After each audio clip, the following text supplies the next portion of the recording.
Dangadi block अंतर्गत देउलकण ग्राम पंचायत उच्च विद्यालयर 44तम वार्षिक उत्सव और संस्कृत शिक्षक अधिकारी नायकों अवसरकालीन संबर्धना उत्सव बुधवार महासमारोह अनुष्ठित हो जाइछि। प्रधान शिक्षक शरद चंद्र बारिक अध्यक्षतार अनुष्ठित उक्त उत्सव रे दानगदी मंडल उन्नयन अधिकारी प्रदीप कुमार सेठी मुख्य अतिथि भाव योगदान करने सह प्रदीप प्रज्वलन करी एही कार्यक्रमर शुभारंभ करथिले।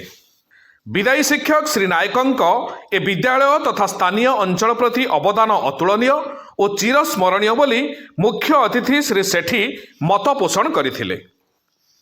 अन्य अतिथि मानक मध्यरे मुख्य वक्ता भावे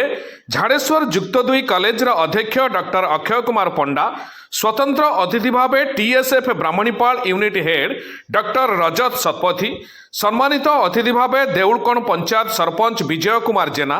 कियाझर सरपंच राजलक्ष्मी महापात्र, विदायी शिक्षकों सहधर्मिणी इंदुमती नायक प्रमुख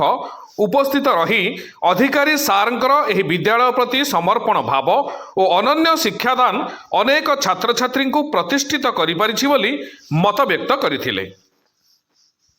एही अवसर में शिक्षानुष्ठान तरफरु तांकु शिक्षक गौरव सम्मान रे संबर्धित करा जायथिबा बेले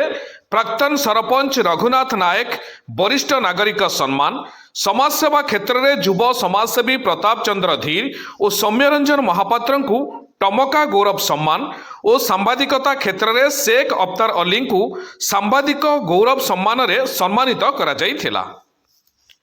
सेहीपरि भावे विद्यालय गठन में प्रमुख भूमिका ग्रहण करिथिबा शिक्षाविद भक्तवल्लभ धीर, सहदेव महांत, कीर्तन नायक, वरिष्ठ व्यक्ति प्रहलाद बेहेरा, उद्धव महांतଙ୍କ सह महागिर प्रेस क्लब सभापति मलय कुमार राउत, संपादक अफ्तार अली, कार्यकारी सभापति नरोत्तम बेहेरा, सह संपादक अनिल कुमार दास, कोषाध्यक्ष अजय कुमार देहुरी को स्वतंत्र भावे संबर्धना प्रदान करा जायथिला। स्थानीय टमका सरकारी उच्च विद्यालय छात्री माने स्वागत नृत्य परिवेषण करथिले। अनुष्ठित होइथिबा वार्षिक क्रीड़ा रे कृतित्व हासिल करिथिबा छात्र छात्री को एही अवसर रे पुरस्कार प्रदान करा जायथिला। एही उत्सव रे विद्यालयर बहु पुरातन छात्र छात्री समेत अनेक शिक्षक, शिक्षयित्री, सहकर्मी, विदायी शिक्षकों को विभिन्न उपहार दे संबर्धना प्रदान करथिले। शेषे शह शह छात्र छात्री उपस्थिति रे एक विराट पटुआर रे श्री नायकों को बाण बाजार ताले ताले तांको ग्राम तराइल को पाछोटी निया जायथिला।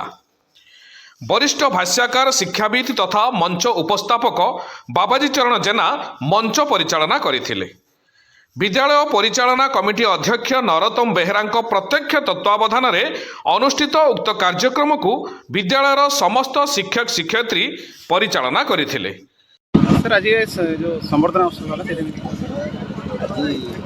देउलकण पंचायत हाईस्कूल संस्कृत शिक्षक नियुक्त अधिकारी नायक महोदय आज कार्य अवसर ग्रहण कर उपलक्षे जो कार्यक्रम होता अति चित्ताकर्षक और आज दुखर दिन दुखर दिन आज देखो सी शिक्षक संस्कृत शिक्षक महोदय आसहधरणी एवं मंचर बहुत मान्यगण्य व्यक्ति उपस्थित थे। आमर झाड़ेश्वर कॉलेजर प्रिंसिपाल श्रीजुक्त अक्षय कुमार पंडा महोदय उपस्थित थे और गुरुजन लोक मैंने आमर देउलकण पंचायत सरपंच महोदय और आमर कियाझर सरपंच महोदय उपस्थित थे। समस्त उपस्थित आज ये जो गुरुजन मैंने आसते शिक्षक शिक्षयित्री मैंने छात्र छात्री समस्त उपस्थित आज जो वर्णाढ़ कार्यक्रम अति सुंदर रूप परिचालना कले। परिचालक भाई जे मंच परिचालना करते सी अति उत्तम भाव में मंच परिचालना कले। मंच परिचालना प्रभावित सांबादिक बंधु मैंने जो ये स्कूल छात्र छात्री सब थे छात्र थे कॉलेज झाड़ेश्वर कॉलेज सब छात्र अच्छा से आसिक जो आहरी चार लगे आपण मानकर उपस्थित सहयोग उत्तम भाव में सार को विदाय दिहला। सार को एत लोक भल पाँच देखुली 37 वर्ष से शिक्षकता कले निजे आसिक स्कूल गेट करती झाड़ू करती पा आनती ये शिक्षक पाखे आमर मथा प्रकृत मथा नत हो जहाँ जमी शिक्षक जन गोटे कोटिकर गोटे मिलती 37 वर्ष चाकरी काल भितर एत से भल पाइबा ये अंचल लोक मैंने ये अंचल छात्र छात्री मानक एत से भल पाइबा से समस्त उपस्थित होती समस्त उपस्थित से आज विदाय देले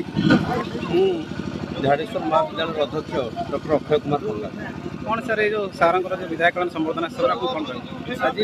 विमोहित हली गोटे पूज्य पूजार परंपरा ये अंचल रही एवं पिला माने छात्र छात्री मानकर जो अकुंठ श्रद्धा जो सम्मान रही शिक्षक प्रति सेटा ये प्रतिफलित होती हजार हजार संख्यार पिला शह संख्यार पिला पहुँचती एवं पुरातन छात्र नूतन छात्र दिवकर छात्र समस्ते आसी पंडित कर विशेषकर आम ये अंचल सांबादिक महावीर प्रेस क्लब रही ये सांबादिक बंधु मैंने समस्ते कम पछरे पकई ये कार्यक्रम जोगदे ये सार उत्साहित कर अंचल को गौरवान्वित कर धन्यवाद देवी। मो ना हूँ चंद्रिका महंत आउ मोर ब्याच हूँ 2012 समस्त को नमस्कार। आज आम स्कूल अधिकारी नायक सार संबर्धना दिवस आम समस्ते उपस्थित आमको बहुत खुशी लगुच आउ दुख भी लगुच कहीं सार आमको जिते पाठ पढ़ाई से बहुत मानने कहले पाठ पढ़ भविष्य में कौन कर पाठ पढ़ी फास्ट बुझीपार सार आमको कहते आम गाड़ी दौलू कि बुझीपार सार भल कथा सर आज जो स्कूल तरफ आपको विधायक संबर्धना दि जाए कौन रही यार मुख्य उद्देश्य होची पूज्य पूजार सम्मान वरिष्ठ गुरुजन मान सम्मान देवा एवं विद्यालय आज 84 वर्ष पूरी जाऊँगी 44 वर्ष पूरा फल जो आज अनुष्ठान एत बड़ काय विस्तार कर काय विस्तार मूल जो मैंने अच्छा कर्मकर्ता से सम्मान दिहला एवं पूज्य पूजार सम्मान दिहला विद्यालय गोटे बड़ गौरवर विषय। सर ये छात्र छात्री मैंने उपस्थित रहे आपको बाहुबेल विदाय देती छात्र छात्री को कौन उपदेश रहा मुझे सभार जीवन जीवन पथ कुसुमित हो से भलरे रहतु से ईश्वर आशीर्वाद करंतु किंतु मो जीवन रे एमती छात्र छात्री पाइबी ना एमाने मते जो श्रद्धा स्नेह सम्मान देछन ए कथा इतिहास रे लेखा पाइबो। Bureau report Mahagiri news.